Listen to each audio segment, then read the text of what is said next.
लोकसभा निवडणुका झाल्यात आणि त्यानंतर महाविकास आघाडीमध्ये छोटा भाऊ कोण मोठा भाऊ कोण या सगळ्यावरून रस्सीखेच सुरू झालेली आहे। पण यावरती आता स्वतः उद्धव ठाकरे यांनी स्पष्टीकरण दिलेलं आहे। महाविकास आघाडीमध्ये कुणीही मोठा भाऊ आणि छोटा भाऊ नाही असं उद्धव ठाकरे यांनी स्पष्ट केलंय। दिल्लीमध्ये पत्रकारांसोबत अनौपचारिक गप्पा त्यांनी मारल्या आणि यामध्ये उद्धव ठाकरे यांची शिवसेना ही महाविकास आघाडीमध्ये मोठा भाऊ नसल्याचं स्पष्ट केलेलं आहे।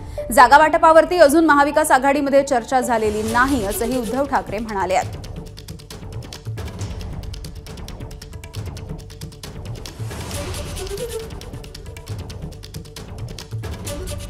तर महाविकास आघाडीमध्ये कुणीही मोठा भाऊ नाही असं उद्धव ठाकरे म्हणतायत।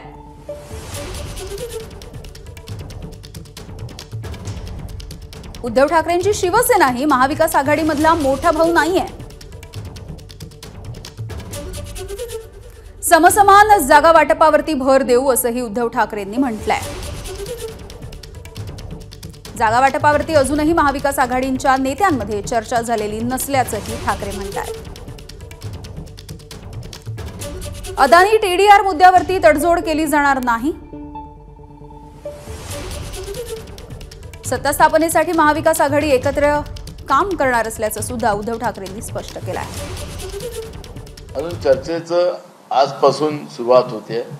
अजून ही पहिली फेरी आहे, त्याच्यामुळे छोटा भाऊ मोठा भाऊ होणार नाही। लोकसभेतही काँग्रेसच्या वतीने ते सांगण्यात येत होतं की आपण मेरिटच्या आधारावर करू आणि बीजेपीला राज्यातून परास्त करू। जे खोक्याचं सरकार आहे, भ्रष्टाचारी सरकार आहे, महाराष्ट्राचा स्वाभिमान गुजरातला विकण्याचं काम केलं जाते आहे। त्यामुळे अशा सरकारला आम्ही महाविकास आघाडी म्हणून जॉईंटली आम्ही सत्तेच्या बाहेर काढणं, त्याला परास्त करणं ही भूमिका आमची सगळ्यांची आहे। त्याच्यामुळे छोटा भाऊ आणि मोठा भाऊ याच्यामध्ये होणार नाही। एबीपी माझा, उघडा डोळे बघा नीट।